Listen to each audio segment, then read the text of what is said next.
আকাশবাণী কলকাতা। সমীক্ষা। আজকের শিরোনাম আলোর মতো ছড়িয়ে পড়ে। লিখেছেন জয়ন্ত সাহা। লেখক সম্পাদকের ভূমিকায় স্বামী বিবেকানন্দ ১৬ আনাই সফল। ছাপা লেখার প্রতি তাঁর ছিল অশেষ দরদ। কবিতা, প্রবন্ধ, চিঠিপত্রের পাতায় পাতায় ফুটে উঠত স্বামীজির নির্ভুল ভাষা জ্ঞান। সরল বাংলা, গদ্যের মোলায়েম ব্যবহার নজর কেড়েছে রসিক মহলে। সামান্য রকমের তথ্যগত খামতিও মেনে নিতে পারতেন না। জীবনের শেষ দিনগুলিতে বেলুড় মঠের গ্রন্থাগারে ঘণ্টার পর ঘণ্টা সময় কাটিয়েছেন গুরু ভাইদের সঙ্গে।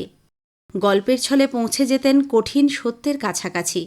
স্বামীজি বলতেন, লেকচার মানুষ বেশিদিন মনে রাখতে পারে না, কিন্তু সেটি পত্রপত্রিকায় ছেপে বেরোলে, বই আকারে প্রকাশিত হলে অনেক দিন থেকে যায়, মানুষের উপকারী হয়। স্বামীজি সাধারণ মানুষের ভিতরের শুদ্ধ সত্তাকে জাগিয়ে তুলতে প্রতিষ্ঠা করলেন উদ্বোধন পত্রিকার। তাঁর স্বপ্ন ছিল উদ্বোধন মানুষকে সত্যের পথে পৌঁছে দেবে, জীবনে ইতিবাচক দিকগুলি খুঁজে খুঁজে বার করবে। ঠাকুর শ্রীরামকৃষ্ণ ছিলেন মানুষ গড়ার দক্ষ কারিগর। ঠাকুরের জীবন দর্শন ছিল সবই সম্ভব।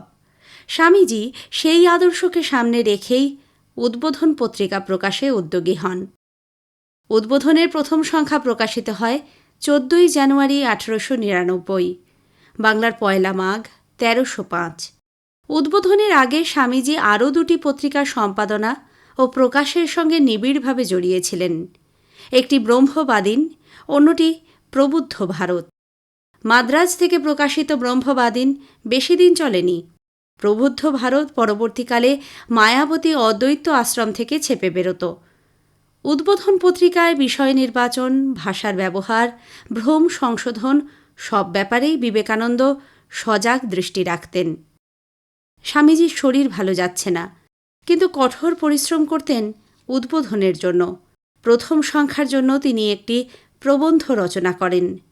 এটি ছিল সম্ভবত উদ্বোধনের প্রস্তাবনা। উদ্বোধনের প্রথম সম্পাদক স্বামী ত্রিগুণাতীতানন্দের প্রতি তাঁর কঠোর নির্দেশ ছিল, পত্রিকা ছাপতে দেওয়ার আগে অবশ্যই যেন তাঁকে দিয়ে দেখিয়ে নেওয়া হয়। রাত জেগে লেখার শিরোনাম, বিষয়বস্তু খুঁটিয়ে খুঁটিয়ে দেখতেন। প্রুফরিডার হিসেবেও বিবেকানন্দ ছিলেন অত্যন্ত সচেতন। তিনি বলতেন, বানান ভুল ক্ষমার অযোগ্য অপরাধ। উদ্বোধনের প্রথম দিনগুলি ছিল কাঁটায় ভরা। সহযোগিতা করার মানুষ কম।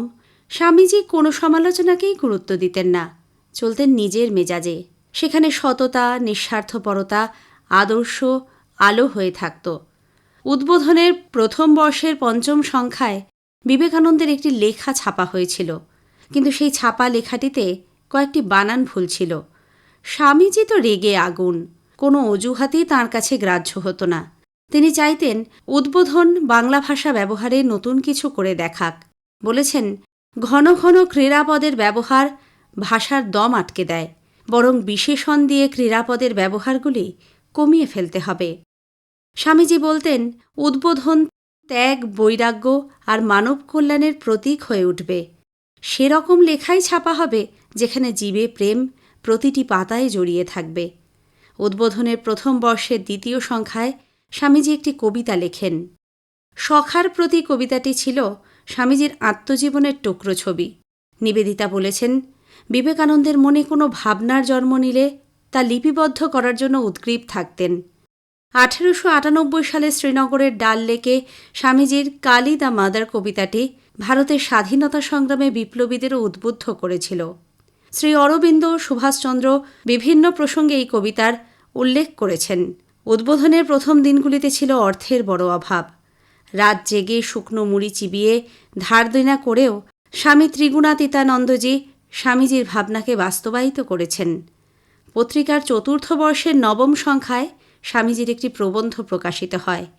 বিষয় ছিল হিন্দু ধর্ম ও শ্রীরামকৃষ্ণ। লেখক নয়, লেখাই ছিল উদ্বোধনে লেখা প্রকাশের একমাত্র বিষয়। তার প্রতিটি কথা অক্ষরে অক্ষরে মেনে চলেছেন গুরু ভাইরা। ১২৭ বছরের ঐতিহ্য নিয়ে উদ্বোধন আলোর মতো ছড়িয়ে পড়েছে সমাজের আনাচে কানাচে। সমীক্ষা শেষ হল। এটি লিখেছেন জয়ন্ত সাহা।